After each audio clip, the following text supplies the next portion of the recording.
It is now 17 minutes in front of 9 o'clock. It is Sunday. A happy Father's Day. Father's Day. Jotham Oliver in the house. Happy Father's Day, Dad. There you go. Yes. And Dad, happy Father. I called my father. They're not within the viewing audience. I called my father earlier today before they head on out. My parents is married for almost 58 years. Congratulations. Good, yeah, boy, Yes. unbelievable. I don't know, anyway, but we're here to talk about the Tin Mountain Conservation Center and some events coming up. Absolutely. And you're a guy who likes to get out and get in the woods and then, enjoy the outdoors. So Tin Mountain is taking part in a couple of events, that are well-known events here in the valley, and they are? They are. We have our Mount Washington Auto Road Bicycle Hill Climb. Yes. And then we have the Mount Washington Century Plus. Excellent. Okay, so why don't you want to start with the hill climb? Sure, we'll talk with the hill climb. Okay, let's start with the hill climb. Okay.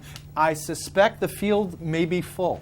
It is. We sold right out. We sold right out. Last year we had a little dip. It took a while. This year, boom, it gets sold right out. Okay, and when is this? This is going to be August 20th. Right. We have the practice ride coming up on July 17th. Thank you so much to the Auto Road for helping us out with this. Absolutely. And when you say so, and this is like a field of 600 or so, 635. Right? We have Cameron Cogburn coming back. Okay, good. Last year's champion, Aeneas for a year. We should have a great battle this year. Nice, because there are people who have gone on, to both Olympic and sort of, also going on and riding along with some riders that we've heard about, Tour de France and stuff like that. And then you also have locals who are just, they are lean, mean cycling machines. Absolutely. Dick DeVellian. I love Dick DeVellian. Dick DeVellian, who's next year, he's got to take this year off. Next year, he'll be 80, double replaced knees. The guy's a beast. I hope I can do that when I'm 80. He's from Jackson. Yeah. He's an avid cyclist, and good. Actually, there was a guy who ran up the auto road yesterday, 96. When I'm 96, I don't know, but again, there is the competitive nature of the hill climb, of course, and also the practice ride that people may or may not be aware of. What's the deal with that for? Well, the practice ride is open up to people that have registered for the Century. Right. So out of that 635, also on the practice ride, which makes a heck of a lot of sense, you have it shot to go up the auto road and understand what you're really getting yourself into. Right. Because the auto road and climbing that thing, it's not just a physical challenge, it's a mental challenge. Yes. And a lot of people enjoy the practice ride for those bucket list people. Sure. It's not a race atmosphere. They're going up. They're going to have their moment on the top. It's mano a mano, them versus the mountain, and a lot of people enjoy that.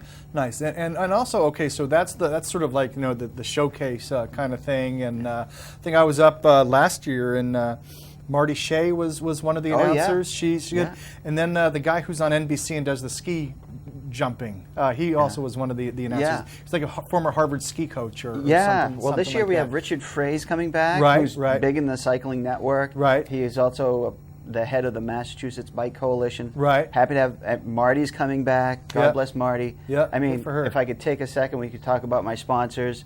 The AMC's coming back. Right. Bike Tag is going to be with us this year. Be Cool in their virtual ride this year. Sure. Be Cool's been incredible. They opened up to all their networks a Be Cool virtual hill climb. Very excited about that. Cadence Wealth Management. It's a race within a race. They sponsor the Preem, in which the first person to the mile, they get $750. Yep. Not bad. Destination Cycling's coming back, offering their trips to Mayoka for our top fundraisers. Exposed Seams will be there. Finish Line, Quad Cycles, our new mechanic support. They're doing the mechanic support for the hill climb as well as the Century. Nice. Very excited. Well, that's a good day. And also another good day, people are getting psyched about bicycling. There's also the Century ride. Yes. That's 100 miles through the mountains. Yeah. When is that, and how can people sign up for that? Sure. Okay, well, all the information that we're talking about today, you can go to tinmountain.org, or you can give me a phone call, 603-447-6991. Okay, 447-6991, yeah. There we go. And that date is going to be July 30th this year. Okay. We moved it back a little bit, and we're really excited about that event. All right, can you tell us a little bit about the Century? Absolutely. Century, as you said, there are 3 stages. There's 44, there's 88, and then there's 109 miles. Uh-huh. It is a bucket list by any stretch, any use of the term.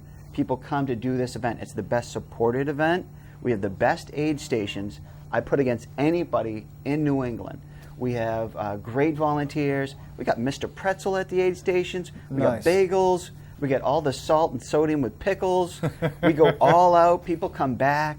And then the signature of that event is coming back up. As you mentioned, Bald Hill Road. Yes. You've just done 109 miles. Oh, sure. I can go back up Bald Hill Road. Yeah. It is brutal, and you really earn it there. Yeah, because you're starting there sort of on the Albany-Conway town line. Yeah. And you hit some of the sort of the classic spots around here. You're on the Kank. And then I think over Bear Notch, and then maybe you go up through Crawford, and you're out through the Great North Woods, and sort of instead of going up Mount Washington, you're going around it. Yes, absolutely. There's more elevation gain. People don't understand this. More elevation gain in the Century Ride than actually going up Mount Washington, and it's 109 miles. It's amazing. And so, going to the website that you talked about, do you give tips for people who maybe if they want to do the full century, or also you mentioned sort of the other distances that people can do? Absolutely, and even better, calling the phone number, having a call with me. There are Facebook pages that we have for both events. They can check those out as well. Right. And just because this has been going on for a few years, have you see like return people absolutely. who do it. But are you seeing people who like say, okay, I'm going to start, I'm going to do the 44, and the next year I want to do, and are you seeing people sort of progressing up? Absolutely. That's what I hear all the time. I thought, this year I'm going to start at the 40. And then they're gonna they actually just bump. They go, okay, I'm going 109. I'm all in. Nice. Take all the poker chips. Nice. Okay. Yes. Absolutely. And then enjoy those rest stops. And again, you were saying volunteers are key to it. If people want to volunteer, also like you were saying, everything. Yeah, absolutely. Give me a phone call. It'd be great. They'll have a great time. They'll have a great dinner. We'll provide dinner for them. Same thing with the hill climb as well. If they want to volunteer for that, we have Hart's Turkey Farm coming. I'll hook them up with a great turkey dinner as well. And what are some of the things that volunteers do? Volunteers, for the hill climb, parking is huge, and then helping out with lunch, registration packets, and that's basically the same with the Century Ride as well. Sure. It's with food, parking, volunteer packets, registration packets. Joe Thumoliver, thank you very much for stopping by again. Once again, if you want to give a shout for the website and the phone number. timmountain.org, and give me a call, 603-447-6991. There you go. Well, again, thank you very much for stopping by, and sign up whether you're going to participate or volunteer. Good causes. We'll be back.